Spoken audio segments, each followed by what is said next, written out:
Islami revolutsioonilise kaardiväe lõplik viga, Iraan keeldub rahust. See, mis oli juba sõjaline kriis, hakkab nüüd muutuma sisemiseks vapustuseks, mis on Iraani režiimile veelgi ohtlikum.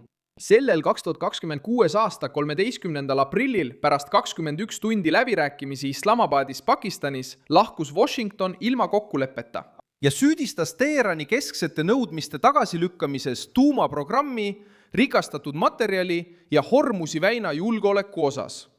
Reuters ja AP kinnitavad, et kohtumine lõppes kokkuleppeta ning 2 nädala pikkune vaherahu, mis pidi lõppema 22. aprillil, jäi juuksekarva otsa rippuma. Mis tegelikult juhtus?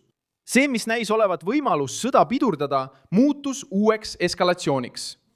Ühendriigid teatasid blokaadist, meretranspordi blokeerimisest Iraani sadamatesse ja sealt välja alates sellest hetkest.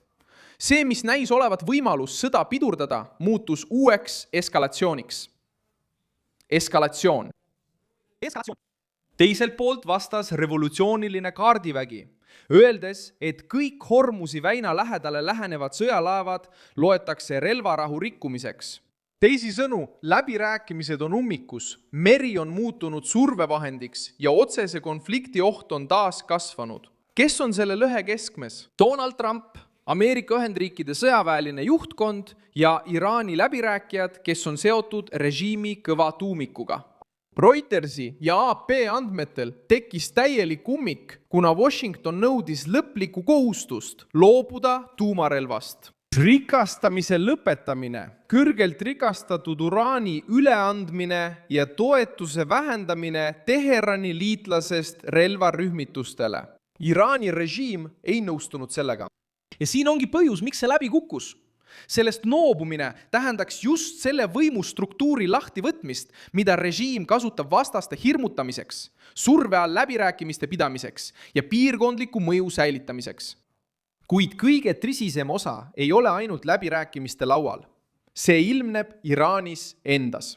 Reuters teatas märtsi lõpus, et režiim karmistas repressiooni, kartes majanduslikku kokkuvarisemist ja uut rahutuste laine. Enne seda, jaanuaris, teatasid Reuters ja AP juba repressioonist, mille käigus hukkus üle 5000 inimese ning 500 julgeolekujõudude liiget sai surma. See on märk sellest, et ka kontrolliaparaadiga seotud nimed on hakanud tänavatel kogunenud vihkamise sihtmärgiks muutuma. Nüüd, uue digitaalse pimenduse, tugeva tsensuuri ja laialt levinud hirmu tingimustes kasvab killustatud teadete arv arvedeklaarimisest revolutsioonilise kaardiväega seotud isikute vastu.